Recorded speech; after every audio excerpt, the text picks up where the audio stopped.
lá fazer o inverso agora, chamar a Maitê, cadê ela?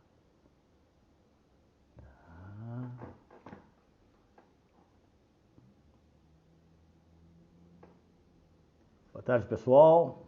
Vamos tentar inverter aqui. Eu chamo a Papo de Previdenciária. Se agora vai funcionar. Ó, o Patino aí, meu amigo Alberto. Vamos ver se vai funcionar desse jeito. Aí, Agora sim! agora nós Oh, vamos. agora a Bom, gente sai essa direção aqui. primeiro eu quero agradecer o convite, o senhor ter aceitado esse convite. Eu fico brincando que aqui no Papa a gente sempre traz pessoas muito queridas e muito conhecidas, pessoas que fizeram parte da nossa vida de alguma forma. E eu já até E aí na conversei. falta, e aí na Não, falta disso tudo me chamaram. pelo contrário, você está na minha vida bem antes, ó. Como que eu Legal! conheci? Eu conheci primeiro o livro para depois conhecer a pessoa. Em Olha que legal. 2016, eu tive um problema com um perito que fazia os cálculos para mim. Ele fez um cálculo e o cálculo estava equivocado e eu não identifiquei. O senhor não está Hum, entendendo, professor? Eu ganhei a ação. No final, eu não levei o pacote porque o cálculo estava errado. meu Depois Deus. disso, eu prometi para mim mesma que eu ia estudar cálculos previdenciários. E foi onde você entrou na minha vida. Foi o meu primeiro livro de Ah, que cálculos. legal! Que E, bacana! Fico contente. então, assim, é muito importante o advogado previdenciário ter esse olhar para o cálculo, entender. Ai, Maite, é um pouquinho complicado? Sim, mas é por isso que é gostosa. Se fosse fácil, qualquer um faria, né? Olha, o professor Emerson, já falei do livro dele, ele também tem cursos excelentes, que eu também adoro, sempre estou fazendo. E eu vou iniciar aqui, passando a palavra para você falar um pouquinho, professor. Obrigado. Bom, gente, boa tarde. Segunda vez que eu tenho problema desse tipo com live, que eu que tenho que chamar quem está me convidando, porque o meu telefone trava. Aí agora eu vou ter que reinstalar isso aqui, sei lá o que eu vou fazer, mas tem que resolver esse problema. Mas é legal estar aqui com vocês nessa tarde. Eu estou escutando um barulho estranho. É só eu ou tá geral? Tá um negócio estranho assim. Professor, para mim tá ok. Pessoal, Tá e ok. aí, como que tá o áudio de vocês?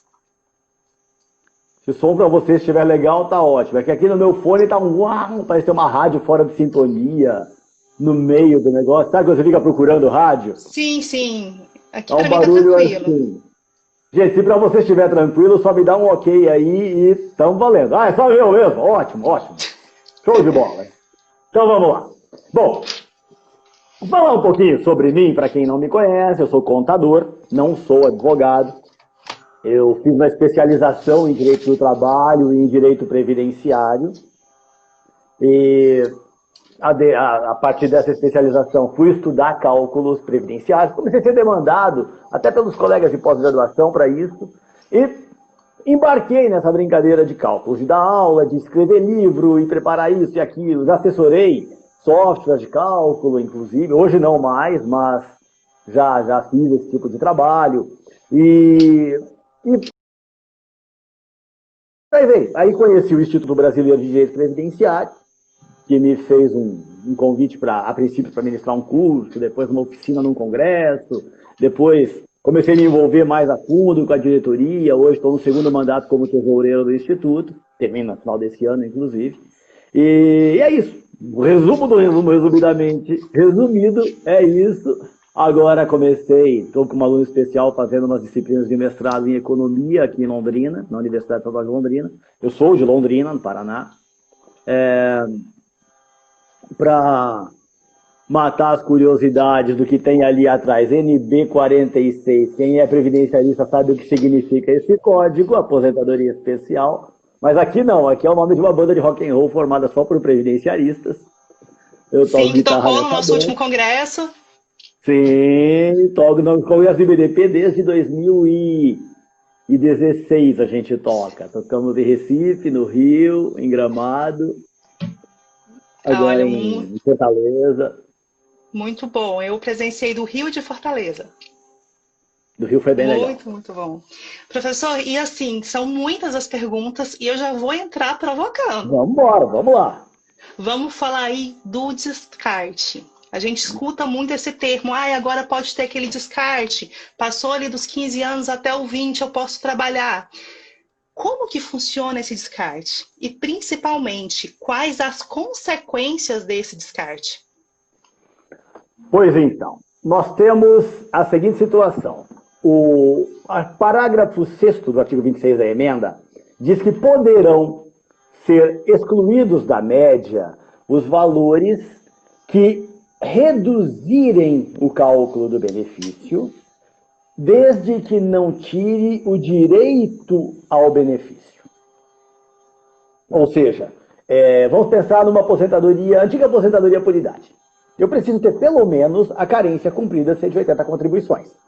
Certo. O segurado tem 185 contribuições. Eu posso excluir alguma? Posso excluir 5.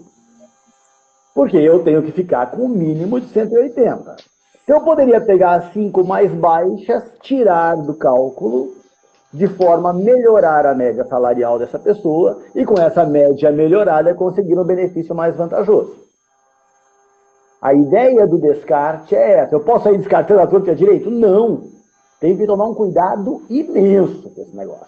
Porque ele tem consequências, né? Claro. Por exemplo, a emenda diz que eu posso excluir. De onde? A emenda fala de qualquer benefício. Ela não limita a nada. Aí, a portaria 450, que é a portaria que está regendo os benefícios agora, prevê uma limitação. Ela fala, olha, você vai fazer exclusão apenas dos benefícios programados, das aposentadorias programadas. Nada de fazer nos benefícios por incapacidade. O que faz todo sentido. Porque um exemplo que eu venho usando em aula até já. Imagine uma segurada que começou a contribuir na condição de MEI 10 anos atrás. Com 40 e poucos anos de idade, pela primeira vez ela foi para o mercado, abriu um MEI e começou a desenvolver uma atividade profissional qualquer. Está lá, contribuindo com 5% de um salário mínimo, bonitinho e tal. Ano passado, começo de 2019, uma empresa muito grande, concorrente dela, vai lá, compra a empresa dela, o MEI dela, que já é uma empresa que está crescendo, deu certo. Fala, não, vem cá, vamos comprar esse teu negócio, vamos incorporar isso aqui, vamos te pagar R$1 milhão por isso, e vamos te contratar como gerente dessa unidade aqui, com um salário de R$10 mil por mês. Ela fica feliz da vida. Vendeu o negocinho dela que começou como um MEI e estava se desenvolvendo, ganhou um emprego, e a partir de então começa a pagar no teto. Ok? Está contribuindo no teto, bonitinho. Fica doente hoje. Vai pedir um auxílio-doença. O auxílio-doença exige pelo menos 12 contribuições, claro, existe várias possibilidades de isenção dessa carência, você sabe disso melhor do que eu, enfim, tá bom. Ela já tem 12 salários no teto, desde que ela passou a ser empregada ano passado.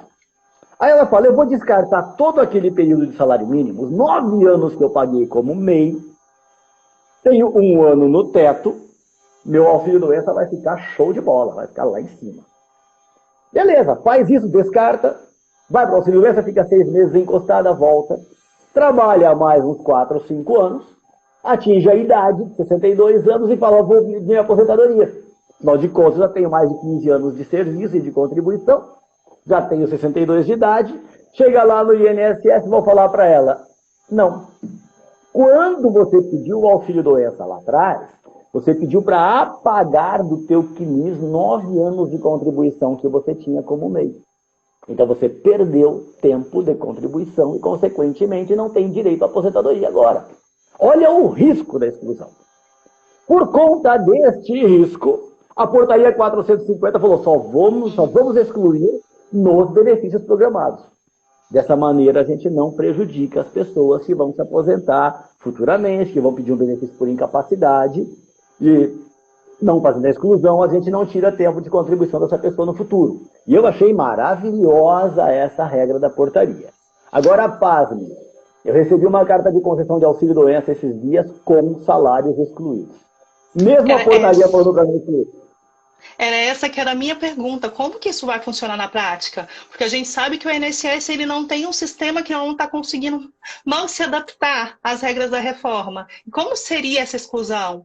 Cabe a nós advogarmos juntar o cálculo antes, o INSS vai fazer Você sabe sozinho? que a semana passada a gente fez um workshop pelo EBDP, na sexta-feira, só sobre análise de cartas de concessão novas.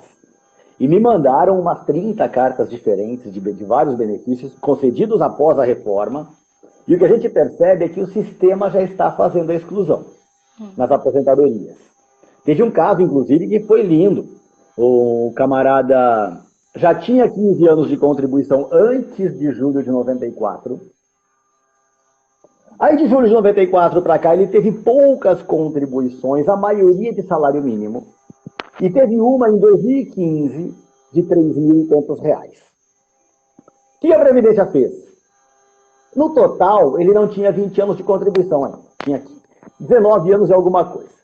Então, o percentual da aposentadoria dele, por idade, né, a nova aposentadoria com idade, seria 60% da média.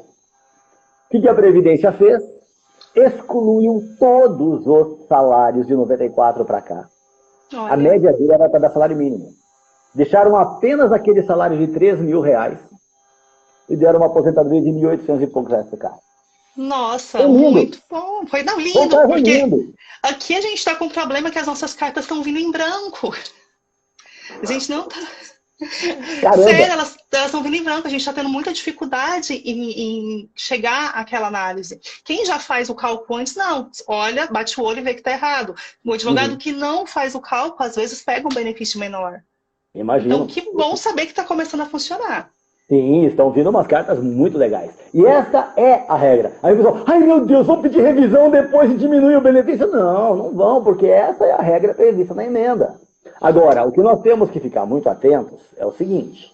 Essa regra de cálculo da média e da exclusão é uma regra transitória.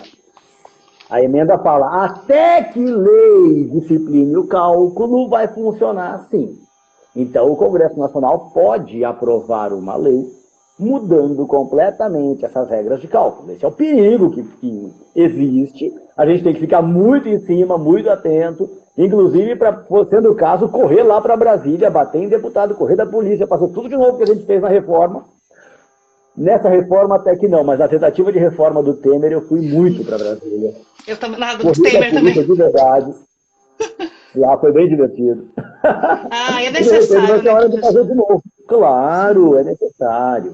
E eu vejo assim que essa reforma a gente tem aí as regras de transição e ela é de regras transitórias, ou seja, a gente ainda não tem aquela, querendo ou não, fixa. Tá bom que talvez o Congresso nem edite, né? Porque ele enrolou tanto. Você sabe que eu venho falando bastante isso? Eu uso como exemplo de regra transitória um caso que vem desde a Constituição, que é a multa por demissão de trabalhador sem justa causa.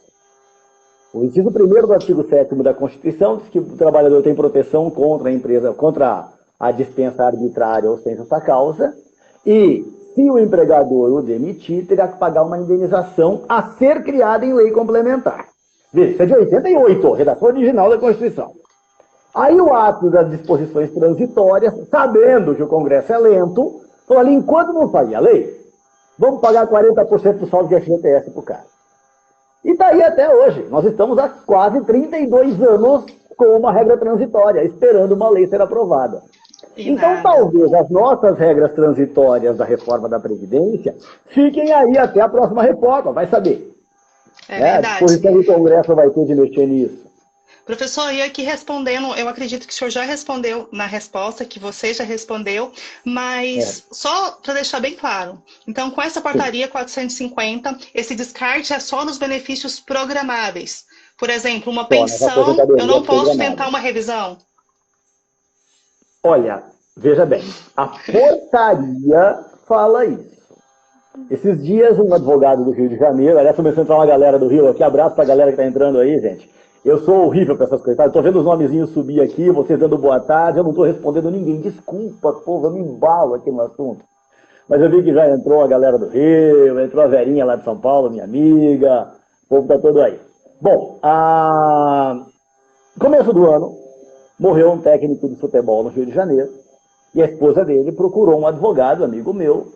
Olha, eu quero ver, você pedir a pensão. Ele entrou com o pedido, o que o INSS fez? O cara não era aposentado. Então calculou uma aposentadoria por incapacidade permanente, levantou todos os salários do cara lá, bonitinho e tal, fez a média, enfim, aquela confusão que a gente já sabe, e a partir da aposentadoria por incapacidade permanente, calculou a pensão do cara. Não excluiu nenhum salário. Ele me mandou a carta, Anderson, tá certa essa carta? A caixinha na memória de cálculos lá. Falei, peraí, podia ter excluído um monte de coisa aqui. Podia ter excluído o salário. Por que que não excluiu? Porque a portaria falou, mas veja, a emenda não fala, não limita. Se a emenda não faz limitação, não cabe a uma portaria fazê-lo. A portaria não pode fazer essa limitação. Afinal de contas, tem uma emenda constitucional prevendo a regra para todo mundo. Então eu preparei um parecer bonitinho, mostrando tudo isso, e mostrando inclusive qual era o objetivo da portaria. Qual é o objetivo da portaria? Evitar prejuízo futuro na aposentadoria. O cara não vai voltar para se aposentar, ele morreu. Sim. Espero que não volte, pelo amor de Deus. Tomara, né? Ou vai pedir aposentadoria depois de morto? Não. Ou seja, a proteção criada pela portaria não se aplica àquele caso da pensão. Caramba, se não se aplica ao caso da pensão, então exclua os salários baixos. Enfim, fiz um novo cálculo. Tinha sido inclusive a pensão de 1.200 e poucos reais, pela minha conta foi para 2.000. Aumentou em quase R$ 1.000 a pensão da senhorinha lá. Fiz o parecer, entreguei para o advogado, ele disse que vai primeiro tentar na via administrativa, doutor Sérgio Pimenta, lá do Rio. Se não conseguir, vai para o judiciário. Mas com toda a base constitucional para discutir.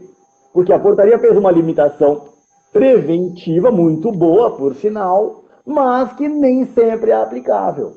Sim, e nessa questão da pensão, eu entendo que é totalmente viável. E a gente vai conseguir subir bem o valor do benefício. Um colega estava conversando no caso da aposentadoria por invalidez. Mas aí cai no problema que você mesmo disse. Hoje em dia, se essa pessoa melhorar e ter que voltar ao mercado de trabalho, então, vai dificultar. Caiu aí na portaria. Claro, exatamente. A portaria veio para proteger essa pessoa, né? Sim. Lembrando que, ainda que seja essa a ideia, imagine que o segurado ficou tetraplégico. Esse cara não vai se recuperar. Por que não excluir os salários baixos do cálculo da aposentadoria por incapacidade permanente dele? Sim. A portaria não exclui. Mas eu iria brigar, seja na justiça ou ainda na via administrativa mesmo, pela exclusão, porque tem previsão constitucional. A proteção criada na portaria não diz que é para esse motivo, ela só fala que não vai fazer, não diz o porquê. Eu intuí que o objetivo seja a proteção, sabe? Mas a portaria só fala que não vai fazer. Peraí, a portaria está desrespeitando a Constituição, eu quero que faça, o benefício é meu. Sim. Eu quero receber meu auxílio-doença num valor alto, depois eu vou embora para o exterior. Dane-se se você não quer excluir. Vai excluir sim, porque o benefício é meu. Então eu penso que é brigável, sabe? E é interessante que tem advogado que fala que acabou o direito previdenciário e as ações por causa da reforma. Eu acho que agora que começou a brincadeira. Agora está começando de novo. Está delicioso esse negócio. Agora, outro ponto que também é muito discutido e sempre gera dúvida. Indenização. A indenização e as lacunas que tem no CNIS. Primeiro, quando eu posso escolher o valor do salário de contribuição que eu quero indenizar e quando não? E quando a letra da lei já me manda fazer uma média? Bom, primeiro, se eu tenho parcelas já prescritas, tributos já prescritos, a gente vai um pouquinho para o tributário, né? Sim. Tem a prescrição tributária, quinquenal.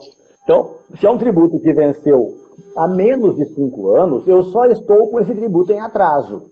Qual é o meu salário de contribuição? A remuneração que eu tive à época que eu neguei tributo. Esse é um ponto. Então, se eu sou contribuinte individual, não vinculado à empresa, que não presta serviço à empresa, exemplo típico do advogado previdenciarista que trabalha para pessoas físicas. Contribuem todos no teto, que eu sei. Sim, não tem a menor dúvida, porque tem remuneração para isso. E o salário de contribuição, de acordo com o artigo 28 da Lei de Custeio, é a renda do trabalho, o rendimento do trabalho. A pessoa recebeu honorários aquele mês superiores ao teto, contribui no teto. Ponto. Não se fala mais nisso, está resolvido. Mas, então, esse cara, putz, deixei de pagar umas guias de 2017, 2018. Está em atraso, não prescreveu esse tributo. Vai lá, paga atrasado no valor que devia ser pago na época com correção, juros, escambau, Selic e tal. O próprio site da Previdência calcula essas guias em atraso e está tudo resolvido. Agora, se esse tributo venceu há mais de 5 anos, ou 2010, 2011 eu não paguei, quero pagar. Ou 1990, 1985, não interessa. Está prescrito, tem mais de 5 anos. Aí, o artigo 45A da Lei 8.212, da Lei de Custeio, diz que deverá ser feita a média aritmética simples dos 80% maiores salários, aquele salário de benefício anterior à reforma, fazer essa média e em cima dessa média será calculada a contribuição em atraso, com multa e juros. Aí tem um detalhe. Se esse tributo venceu antes de 1996, tem decisão judicial para não incidir multa e juros sobre o valor. Bom, não vai incidir multa e juros? Legal, mas a Previdência que vai calcular e vai calcular com multa e juros. Então, você tem que pagar o valor integral e depois entrar com uma ação para pedir de volta o que você pagou de multa e juros sobre aqueles valores antigos. Tem que provar a atividade? Já estão perguntando aqui no chat para a gente. Tem. Porque se esse valor já está vencido, já está prescrito, você obrigatoriamente tem que procurar o INSS. Você não vai chegar em casa, fazer uma guia, fazer uma continha, emitir a guia e pagar. Você tem que procurar o INSS. O INSS é quem vai apurar o valor devido, emitir a guia para que você faça o pagamento.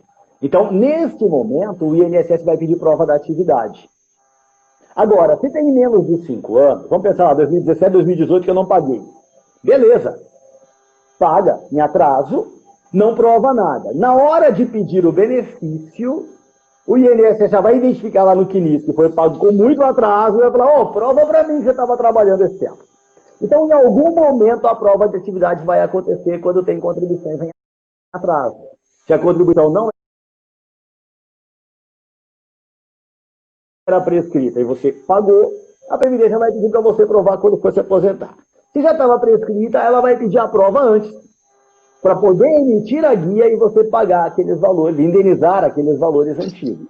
Mas tem uma outra situação.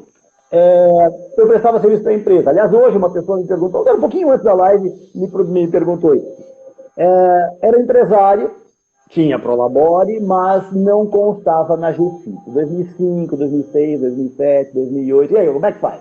Nesse caso, desde 2003, quando o segurado, o contribuinte individual presta serviço à empresa e o sócio da empresa é um desses, o valor do tributo é devido pela empresa, não pelo segurado. Isso é muito importante, salva muita ação. Significa dizer que, nesse caso, quem tem que emitir guia em atraso e recolher é a empresa. A empresa é que vai apresentar a GFIP. Se já apresentou a GFIP, como a Marcela está colocando, é só emitir a guia em atraso a partir do próprio programa da GFIP. Se não emitiu a GFIP, tem que refazer as GFIPs, incluindo esse sócio na guia, e fazer o recolhimento em atraso, com um problema de reemissão de GFIP. O artigo 32A da Lei 8.212 cria uma multa pesadíssima para reemissão de GFIP em atraso. Então tem que ficar muito esperto que vai aparecer uma multa aí, de repente, a Receita vai poder cobrar, o bicho vai poder pegar. E é importante até avisar para o cliente, pessoal. Sim, tem que avisar o cliente, deixá-lo ciente disso. Olha, você corre esse risco. Quer indenizar? Não quer pagar aquele atrasadão? A Receita não vai te cobrar porque já prescreveu. Ah, mas eu quero que é para contar para minha aposentadoria. Tá bom, teu risco é esse. Vai acontecer assim. Certo. E agora a questão da carência. Como que fica essa carência dessa contribuição em atraso para valer? Mudou, não mudou? Fala um pouquinho para a gente sobre isso. Não mudou nada. A reforma não falou em carência. Então não mudou nenhuma regra. Qual é a regra? A ideia de carência é muito interessante a gente entender. A Previdência, desde que nasce, a ideia é eu começo a contribuir, inicio minha vida contributiva, finalizo que para a Previdência, olha, eu gosto dessa ideia, quero participar desse negócio. Começo a pagar, parei de pagar, vou pagar um monte de atrasado. Posso pagar? Pode. Vai contar para a carência? Vai, porque eu iniciei as contribuições em dia. Agora, se eu nunca paguei nada, vamos imaginar um homem que atinge 65 anos de idade hoje, nunca contribuiu, ganha na Mega Sena e fala, vou usar o dinheiro para pagar 15 anos atrasado e me aposentar. Não, não vai se aposentar. Por quê? Porque 15 anos atrás, ele não sinalizou para o sistema que tinha interesse em participar desse negócio. Ele não pode chegar agora, pagar todo o atrasado e está valendo. Certo? Então, ele precisa iniciar as contribuições em dia. E tem que iniciar contribuição voluntária, tá? Não é contribuição descontada do salário. Empregado não conta para isso. Conta para a carência. Mas não conta para a primeira dia. Já era uma outra pergunta que tinha mandado aqui pra gente pelo inbox. Bom, eu já emendo. Se a carteira de trabalho, ela serve como primeira contribuição em dia ou não? Para fins de pagar atrasados, não. Não. E se quando perde a qualidade de segurado, tem que ter de novo essa primeira contribuição em dia ou não? Posso pagar e atrasar? Não, aí pode pagar atrasado. Mesmo perdendo a qualidade de segurado, não vai ter impacto na recuperação das contribuições, tá? Pode pagar em atraso de boa, não precisa ter uma primeira em dia para depois atrasar. Agora, uma coisa bem interessante, às vezes a pessoa cumpriu a carência, os 15 anos de carência, 180 contribuições, na condição de empregado. Lá de 1978 a 93. Trabalhou 15 anos, empregado, bonitinho. Nunca mais pagou. Hoje quer pagar todos os atrasados, porque, de novo, ganhou na Mega Sena e quer... É meio retardado ganhar na Mega Sena e querer colocar o dinheiro no INSS, mas cada um tem o seu bolsilho. É que é o sonho. Tá, aí ele quer pagar todos esses atrasados. Vão contar para a aposentadoria dele? Vão, porque a carência já estava cumprida. E já tinha a carência resolvida, então beleza. Ou uma outra situação, a pessoa vai fazer todo esse pagamento em atraso e ele faltava um ano para cumprir a carência. Tinha 14 anos de contribuição no ano passado. Agora quer começar a pagar de novo, vai pagar um monte de atrasado, aqueles 14 anos foram na conta de empregado, agora ele quer pagar para recuperar. Daqui a um ano ele vai ter direito a benefício, que a primeira em dia vai ser agora. Aí ele contribui 20 anos de atrasado, assim, não, já tenho 34 anos de contribuição, beleza, contribui mais um ano, esse mais um ano vai contar para fins de carência, porque a primeira em dia foi hoje. As atrasadas não estão contando para carência, mas contam como tempo de contribuição. Certo. Conta como tempo de contribuição, são coisas distintas.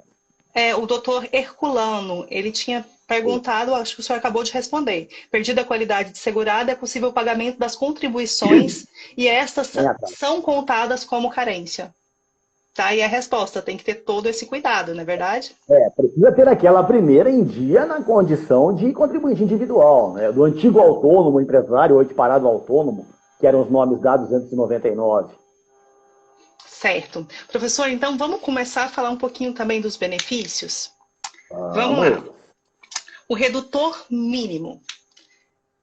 Agora, com esse novo molde, acabou? Graças Qual que é o impacto disso? A gente pode ficar feliz? Muito. Poxa. O que acontece? O mínimo divisor ou divisor mínimo era um redutor da média salarial quando o empregado tinha períodos sem contribuição, janelas sem contribuição no período contributivo, ou seja, de 94 para cá. Ele usava esses buracos e reduzia a média. A nova Previdência manda fazer média aritmética simples e ponto. Acabou. Então não vai ter o problema do redutor. Por isso que tem alguns casos, como o exemplo que eu citei agora há pouco para você, foi usado só um salário. O único salário de contribuição foi considerado como resultado da média. Deu um valor dividido por um dá ele mesmo. Deu 3 mil e poucos reais de salário de benefício. Coisa mais linda do mundo, eu achei aquele caso. Quando a gente fala, o texto traz isso, mas a gente fica sempre com um pouquinho de dúvida, né? A gente tem medo de ter uma pegadinha escondida ali atrás. Então, não temos o redutor mínimo, vamos Não, ficar todo mundo realmente feliz. não temos mais o divisor mínimo, graças ao bom Deus. Ainda sobre o divisor mínimo, uma coisa importante é que a maioria dos segurados não tem o tempo de contribuição pleno. Estamos no Brasil, gente. O cara fica desempregado, se emprega de novo. Antigamente, no tempo dos nossos avós, a pessoa entrava em um emprego e ficava lá até se aposentar. Hoje não, o cara que fica muito tempo num emprego está estagnado. O mercado não quer mais ele. Então o cara que é empregado, ele trabalha um pouquinho aqui, sai desse emprego, vai para outro, sai daquele emprego, vai para outro. E nessas mudanças de emprego, sempre ficam aqueles buracos sem contribuição, que é o que vai prejudicá-lo lá na frente. E o mínimo divisor arrebentava com essa pessoa por causa dessas falhas contributivas. E isso saiu do texto, não existe mais mesmo. Eu fico muito feliz, porque eu Opa, tive carteira assinada lá atrás, né? Aí depois vem a fase de estagiário, que você não tem carteira assinada na maioria das vezes. Início de advogado, você não paga contribuição. Depois não, depois que você vem para o previdenciário, você tem que pagar, né? Mas e aí, essa lacuna? Não, e essa lacuna? Eu seria um caso que iria sofrer. Sem o divisor mínimo, eu já estou mais sorridente. Opa, melhorou bastante a tua história. A minha também, eu também tenho bastante falhas contributivas. Até 2005 eu era empregado. No final de 2005 eu me desliguei do último emprego, comecei a trabalhar dando aula, fazendo perícia e tal. Só que no início ninguém te conhece, né? Então teve meses que eu realmente não tive renda. Realmente eu ia zero. Então teve vários períodos que eu não tinha contribuição nenhuma. Outros períodos chamavam um monte de aula no mesmo mês e estourava o teto. Tinha até que levantar o meu CNI. Por incrível que pareça, nos últimos 5 anos eu não tive isso. Mas antes, em vários meses, eu contribuía acima do teto. Nossa. E não vi para pedir de volta. Perdi de fazer um PDComp e pegar o dinheiro de volta. Perdi o prazo, passou de 5 anos. E muita gente também pergunta isso, né? Essa possibilidade de você pegar de volta. Eu sei que não é o tema da nossa live, mas fala um pouquinho pra gente. Sim. A Receita Federal tem um software. Eu vou até anotar o nome dele aqui, que é chatinho. Que é justamente para fazer recuperação de qualquer tributo pago a maior. Inclusive, tributo previdenciário. Tá? É o PERDECOMP. Estou tentando escrever aqui de um jeito que fique um pouquinho mais forte, mas eu acho que vai ficar pior. Deixa eu ver. Aqui dá para ler. Isso aqui, ó.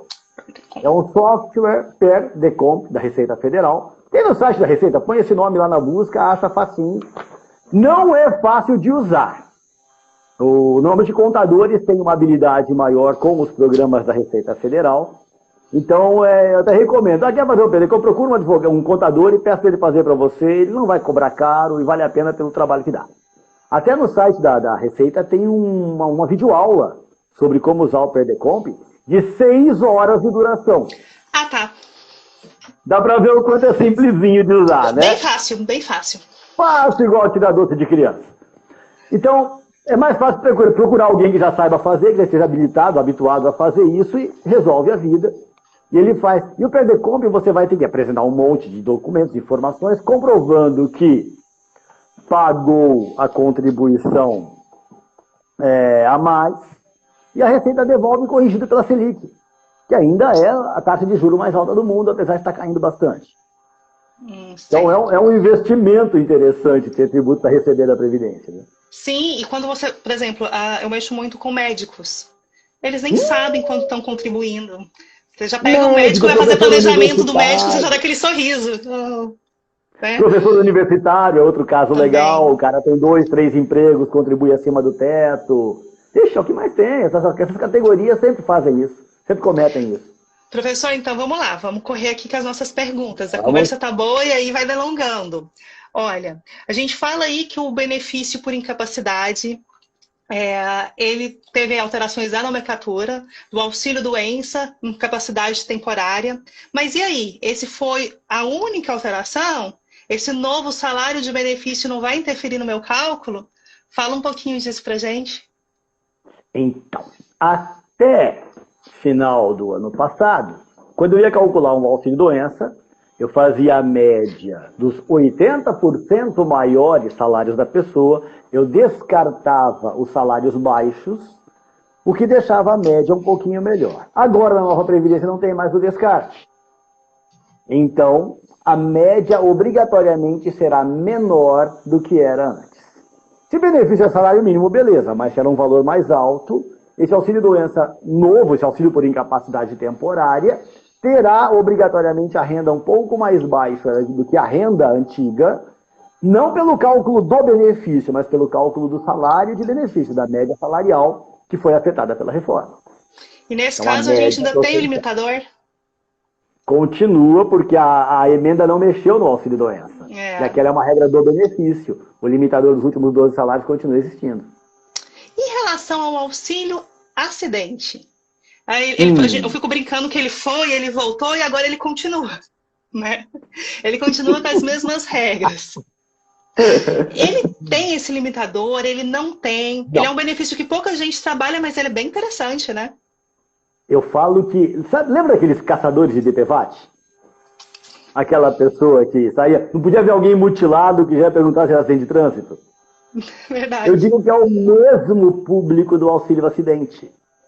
Encontrei alguém mutilado. Ei, você recebe algum benefício por isso? Foi do trabalho? Não. Você estava contribuindo, estava trabalhando quando aconteceu o acidente? Porque o acidente não precisa ser do trabalho. Acidente de qualquer natureza ou causa, diz a lei.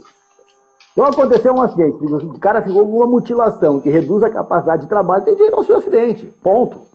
O governo tentou, na medida provisória 905, fazer algumas mudanças na renda desse benefício. Só que a MP caiu. Com a queda da MP, voltou a ser o que era antes, como você disse. Então nós temos uma nova média salarial, agora de todos os salários, e feita essa média, 50% dela é o auxílio acidente. E a pessoa vai receber até o dia que se aposentar, como é a regra antiga. E não mudou, pelo menos por enquanto, nada. Eu sei que o governo está mexendo os pauzinhos com as medidas provisórias que estão no Congresso para tentar ressuscitar as ideias da MP 905, mas eu penso que a intenção do governo nisso é mexer nas regras da MP que se referem ao contrato verde-amarelo e não nas regras previdenciárias. Mas eu penso, né? Sempre vem um jabuti aí para surpreender a gente, né? No IBDP nós temos uma diretoria só de acompanhamento legislativo, de atuação parlamentar, que é o pessoal que fica em cima do que está acontecendo no Congresso Nacional, até para propor emenda, para propor discussões e tal. E a gente está bem atento para ver se não vão apresentar qualquer coisa no sentido de mexer de novo nesse benefício, e a gente brigar outra vez. A mesma medida provisória tinha tirado do rol de acidentes do trabalho o acidente de trajeto. Exatamente. Ou de percurso. E voltou a ser acidente do trabalho porque a MP caiu. Né? Mas será que não vão tentar ressuscitar isso? Não Com sei. certeza. Eu não duvido. Professor, e vamos lá. Já falamos também dessa forma de cálculo. E o adicional de 25%. Teve alguma diferença na forma de cálculo com a reforma? Se não, conta um pouquinho para a gente sobre isso. O adicional em si não mudou nada. Mas o valor dele obrigatoriamente será menor para benefícios pós-reforma. Por quê? Porque ele é 25% a mais da renda da aposentadoria. E a renda da aposentadoria por incapacidade permanente antes da reforma era 100% do salário de benefício. Agora, depois da reforma, depende. Se o acidente foi do trabalho, ou equiparado ao trabalho, de acordo com aquelas regras todas, ele continua sendo 100%. Se não, essa aposentadoria é menor. A renda da aposentadoria vai ser de 60%, com um acréscimo de 2% ao ano, se for um trabalhador de sexo masculino com mais de 20 anos de contribuição, ou uma trabalhadora com mais de 15. Então imagine que é um trabalhador ou uma trabalhadora que tenha ficado inválida com 14 anos de contribuição. Vai receber só 60% da média. Então vamos pensar numa média de R$3.000, fazer a continha na mão aqui. R$3.000, 60% vai dar R$1.800 de aposentadoria por incapacidade. Ah, tem 25% a mais? Tem 25% de 1.800. Uhum. que vai dar, nessa minha conta, R$ 450. E essa pessoa receberia uma aposentadoria por incapacidade permanente com o acréscimo de 25% de 2.250, tendo uma média salarial de 3.000. Veja que mesmo com o acréscimo de 25%, ela ainda vai ficar muito longe daquilo que ela recebia na ativa. Cai bastante. Caramba, se não decorrer do trabalho. Essa pergunta foi o doutor Tiago que havia mandado para gente. Então, ele vai cair porque vai entrar na regra de cálculo geral e vai ser esses 25% apenas. Exato, 25% da renda final apurada, já de acordo com as novas regras. Então, infelizmente, o tombo é grande. Mas melhor ter os 25% do que não. Vamos pensar assim. Agora, o detalhe é que os 25% não tem um limitador que o auxílio-doença tem. Exatamente. Então, na verdade, pode só a renda. Vamos pensar numa aposentadoria por incapacidade que fica num valor alto, somando aos 25%, pode até passar do teto. E isso não há vedação nenhuma. Então, assim, ainda tem muita coisa pra gente trabalhar, né? Se tem. Nossa, demais, demais. Professor, e agora vamos falar de um dos benefícios também que sofreram muito, a pensão por morte. A gente viu que agora ela não é mais reversível. A cota parte, ela não vai mais para o todo para ser novamente dividido, correto? A gente tem aí uma coisa que eu achei bem interessante, a questão do deficiente. Que o deficiente, ele já começa com 100%. Se houver um dependente com deficiência, né? Então, a pergunta vai ser em dois sentidos. Primeiro, fala um pouquinho pra gente dessa irreversibilidade, de não voltar, e fala um pouquinho também da questão do deficiente. E outra, se esse deficiente vir a falecer, muda de novo todo o cálculo? Você sabe que para as minhas aulas eu montei uma situação, eu criei uma família que a mulher morre, a mãe morre, deixa um marido e 3 filhos. E um deles com deficiência. Justamente para poder fazer essa confusão toda e entender tudo isso num exemplo só, né? Mas primeiro, quanto à não reversibilidade das cotas. Não peça para eu repetir essa palavra que eu não vou conseguir. A pessoa morreu, vamos pensar num caso simples, deixou 2 dependentes. Não importa que dependente seja. O cálculo global dessa pensão vai ser de 70%, que é 50% de cota familiar, mais 10% do primeiro dependente, mais 10% do segundo dependente. Então eu apurei o valor da pensão em 70% daquela média. Eu vou repetir a média dos R$3.000 que eu usei agora há pouquinho, porque fica fácil fazer conta. 3 vezes 7, 21. Então 70% de 3.000 dá R$2.100. Ok? Quanto cada dependente vai receber? R$1.050. Não é 10% da pensão, pelo amor de Deus. Sim. O valor total do benefício vai ser rateado em partes iguais entre os dependentes. Fatias de pizza igual para todo mundo. 8 dependentes divide a pensão em 8.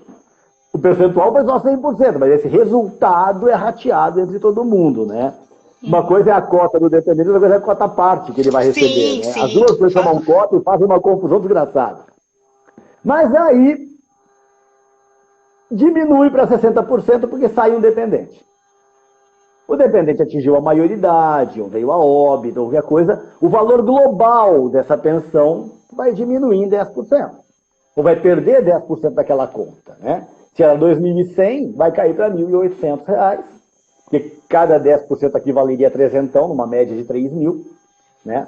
Então, cairia para R$1.800 e a pessoa, o último dependente que ficou, vai receber os R$1.800 com os seus reajustes e tal, bonitinho. Agora tem um dependente com deficiência. Vamos imaginar, de novo, 2 dependentes, 2 filhos. De novo, vou pegar uma historinha que eu já venho contando algumas vezes, quem já viu uma live minha, desculpa a repetição. O camarada tem 2 filhos. Um desses filhos tem deficiência. Só que cada filho tem uma mãe diferente. Ele teve 2 relacionamentos distintos, teve os 2 filhos, não casou com nenhuma das 2 mães, as mães não são dependentes, não são ex-mulheres, nem nada, enfim. Dependente do cara, são só os 2 filhos. Ele morre. Os 2 filhos se habilitam à pensão. E o valor da pensão será 100% da aposentadoria que ele teria direito. Por quê? Porque um dos filhos tem deficiência. Agora, veja que interessante. Quando os congressistas pensaram nisso, a ideia foi, poxa vida, tem uma pessoa inválida ou com deficiência nessa família. A família inteira vai sofrer os impactos dessa invalidez, sofrem o impacto dessa invalidez, dessa deficiência. Porque cada hora um que tem que levar ao banheiro, é um que tem que ajudar na alimentação, é não sei o quê, impacta na família. Então nós vamos manter essa pensão em 100% como uma forma de compensar o esforço da família. Oh, que lindo! A ideia é essa. Mas eles não pensaram nesse meu exemplo, que cada filho mora numa casa diferente. Aí o filho que não tem deficiência acaba sendo beneficiado pelo irmão dele, que é deficiente, que mora em outra cidade. Tem nenhum impacto na vida dele. Eles não pensaram nessa situação, e nesse meu exemplo de uma média de R$3.000, cada um vai receber 1.500. E se não fosse assim, seria 1.050 para cada um. Subiu para 1.500, o cara nem sabe o nome do irmão dele direito, que mora em outro estado, e está recebendo uma pensão maior porque o irmão tem deficiência. Louco, não, né? Louco. E assim, você for pensar que nessa família, se o irmão falecer, aí essa cota de 100% não vai mais existir. Vai cair na geral. Então, tudo aí vai ser recalculado. Mas vamos de novo pensar nos dois filhos.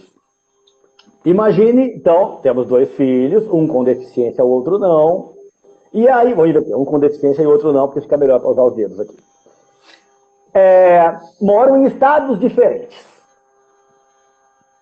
Estão recebendo 100% da pensão. Papai morreu, 100% da pensão. Aí o filho que não tem deficiência desconfia que aquele deficiente não é irmão dele. Vai no ratinho, pede um DNA e comprova que o menino com deficiência não era filho do falecido. O que acontece com a pensão?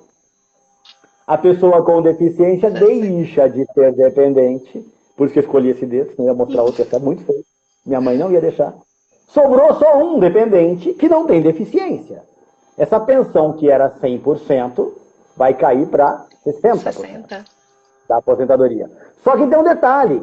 Ela era 100%, mas cada um recebia 50% do valor. Não é? Agora ele sozinho vai receber 60%. Ele vai gostar, ele já está no lucro. Então para ele, não, ele já vai com a maldade. Eu vou provar que aquele moleque não é meu irmão porque eu quero receber mais. Olha, tá vendo, pessoal? Casos de família. Casos total. E agora vamos falar um pouquinho também da aposentadoria da pessoa com deficiência, já que a gente vai pegar esse gancho, porque ela não teve nenhuma alteração. Ela está intacta. Esse dia todo mundo falando, né? É o que todo mundo fala. E ela ainda tem uma pegadinha que ela é muito parecida ali com a revisão da vida toda também. Então... Fala um pouquinho pra gente sobre essas duas nuances. Eu pesquei isso estudando a reforma. Porque tá lá, tô eu escrevendo, pensando em aula, me preparando material para aula de novidade, não sei o que, chego na aposentadoria da pessoa com deficiência. A Constituição diz que haverá a possibilidade de regras diferenciadas para essa pessoa. E a emenda lá na frente fala, olha, enquanto não vier uma lei complementar para tratar da pessoa com deficiência, fica valendo a atual, a Lei Complementar 142, inclusive quanto aos critérios de cálculo. Como o texto da emenda fala isso, todo mundo está falando, não mudou nada. Mas aí eu fui ler a Lei Complementar 142 de novo. Que é uma lei que eu estudei lá atrás, decorei o basicão dela e beleza, vamos embora, né?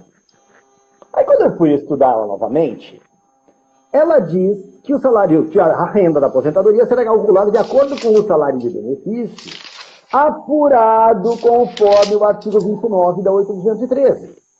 E o 29 da 8.213 é o cálculo da vida toda. Porque quando a gente vai brigar pela revisão da vida toda, eu falo, eu não quero o artigo 3º da 9876. Eu quero o 29 da 8.213. Isso é a briga da vida toda. E no caso da pessoa com deficiência, a lei manda aplicar esse cálculo. Então eu estou dizendo o seguinte, você vai entrar com a revisão da vida toda e o segurado é segurado com deficiência, tem um argumento a mais. Sem além do dúvida. tema 999. Aliás, agora que o tema está suspenso, você pode entrar com esse pedido de revisão da aposentadoria de segurado de deficiência, não usando os argumentos do tema 999. É uma ação nova. Eu quero o Sim, e cálculo muito do segurado de interessante. deficiência de acordo com a Lei Complementar 142. É só isso Sim. que eu estou pedindo. E aí ela manda usar o artigo 29, que manda, coincidentemente, usar todo o período contributivo sem limitação temporal nenhuma. Olha, pessoal, eu achei, assim, eu adorei, eu quero colocar isso na prática. Estou aqui, sabe, me segurando. Professor, o nosso tempo está acabando. Já? Já passou muito rápido. A gente queria ainda falar aí sobre a forma de cálculo nas regras de transição, porque teve muita pergunta e é muito importante. Eu acho que é o diferencial é a gente ter um cliente satisfeito, conseguir um benefício melhor, conseguir uma renda maior. Então, é interessante saber sobre isso. Com certeza. Já quero deixar um convite para uma próxima live para a gente terminar de falar os temas. Claro, com certeza, estou à E a disposição. gente, e a gente ganhou um mimo aí muito legal, pessoal, que está assistindo. O senhor fala, professor, do nosso desconto?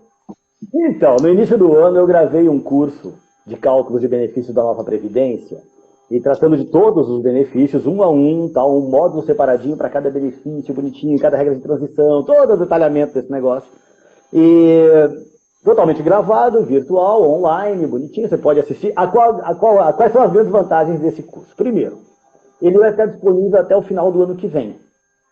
Significa que você pode assistir quantas vezes você quiser até o final do ano que vem.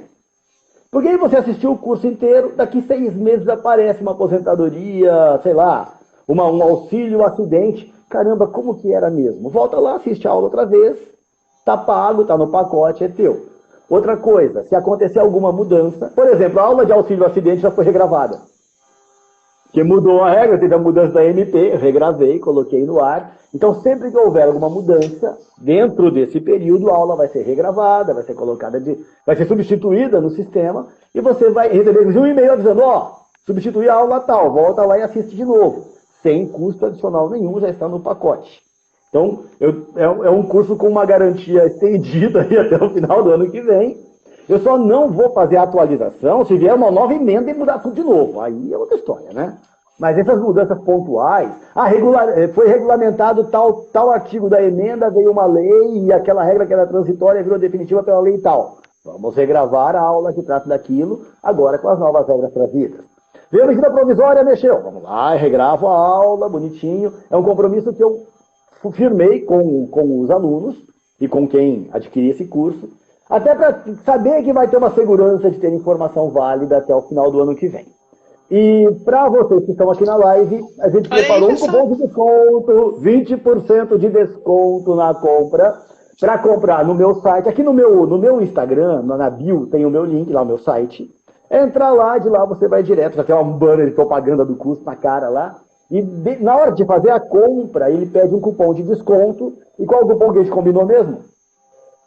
Papo, calma aí, deixa eu abrir aqui.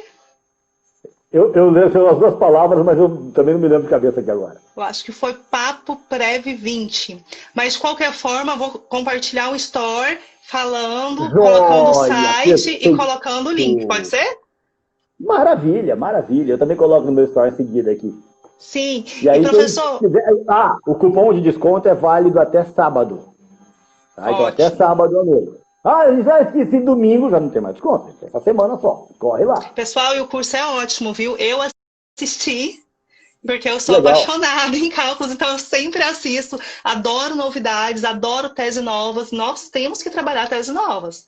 E deixar sempre bem claro, o previdenciário ele está mudando, ele está crescendo, e a gente tem que fazer parte desse crescimento, a gente tem que estudar. Não é verdade, Somos nós que professor? vamos fazer. E outra, nós fazemos a doutrina daqui pra frente. Nós fazemos a Toda doutrina. nova doutrina a gente está Nós. fazendo. É verdade. Então, Olha aí, olha que importância e que responsabilidade nós temos. Professor, será que dá tempo de fazer mais uma? Já apareceu a Vamos contagem aí na sua tentar. tela? Já? Não apareceu para mim ainda. Então, vamos tentar fazer mais uma rapidinho? Vamos lá. Aposentadoria especial. Também veio complicada, também veio reduzindo muito. E a mulher ela está sendo tratada nessa aposentadoria igual ao homem. Não tem mais aquele mínimo, né? Ela está sendo tratada em relação ao tempo de contribuição e à idade. Só que na forma de cálculo é diferente. Não é verdade? Sim. Pode falar Na um nova pouquinho sobre isso? Previdência, tirando aquela regra de transição de fator previdenciário que ficou igual para todo mundo, e nas duas regras de transição de pedágio, em todo o resto da nova Previdência, a renda da mulher é sempre 10% maior que a renda do homem. É sensacional, sempre 10% a mais. O homem, quando chega em 20 anos de contribuição, seja na aposentadoria programada, na especial, em qual for, 20 anos de contribuição ele recebe 60% da média. A mulher com 20 anos de contribuição já recebe 70% da média. Sim. Então, seja na especial ou não, o percentual para a mulher é sempre 10% maior do que o do homem. Única exceção na aposentadoria especial é aquela aposentadoria concedida com agentes nocivos de 15 anos. Que aí o percentual é igual, ele vai aumentando 2% a partir dos 15 anos para o homem e para a mulher. Em todas as demais regras, o percentual da mulher começa a subir mais cedo. Então, quando ela empata em tempo de contribuição com o homem, a renda dela é 10% maior. Certo, que eu acho bem interessante. Pelo menos isso, né? Por favor. Pelo menos isso, né? Poxa vida, alguma coisa tinha que ter para as mulheres, gente. Não, é. E a gente vê um impacto muito grande, né? E a gente ainda vai sentir, na verdade, esse impacto. Eu falo que daqui 20 anos a gente vai estar conversando sobre isso e vai estar analisando o verdadeiro impacto que nós veremos. Pois é, vai ter muita coisa ainda na frente. Vamos aprender. E vai ter muita mudança ainda, com certeza. Vai. Não, só o tanto de até que a lei, né, o termo que eles usam. 18 momentos diferentes da emenda falam isso. Nossa senhora, olha aí, a porta está aberta ainda para entrar e fazer uma mexida geral. Professor, então eu quero agradecer. Eu estou com medo da live não ficar salva. Salva para a gente, para depois eu disponibilizar. Por favor. E muito obrigada. Eu já deixo o convite. Também, tá? Olha, eu já deixo o convite para a gente conversar na próxima live sobre regras de transição e forma de cálculo. O que o senhor acha? Joia, vamos fazer isso. Estou dentro. Conta comigo. Vamos só agendar a data e vamos fazer um barulho. Muito obrigada pela disponibilidade, muito obrigada a todo mundo que assistiu, as meninas aí do Papo de Previdenciárias que estão todas aqui assistindo. E espero que tenha respondido as perguntas. Eu vi que ainda ficou algumas. A gente vai tentar responder na próxima live ou inbox, tá bem? Teve só uma pergunta que dá tempo. Um programa de cálculo para planejamento, o senhor indica algum? Microsoft Excel. Eu assisti o curso, eu escutei. Os softwares estão se adaptando ainda às regras da nova Previdência. Eu não estou confiando 100% em nenhum dos programas que estão aí. Então, até é bom usar os programas, evidentemente, mas não confiar cegamente no que eles fazem. Vou conhecer as regras, por caso fazer a continha na ponta do lápis, até mais seguro do que qualquer outra coisa. Mas os programas estão se adaptando, tá? Então, acredito que logo, logo eles já estejam redondinhos aí. Já me falaram que o cálculo jurídico está redondo, eu não usei, não posso comprovar, mas tem que um dia que ele já está funcionando maravilhosamente bem.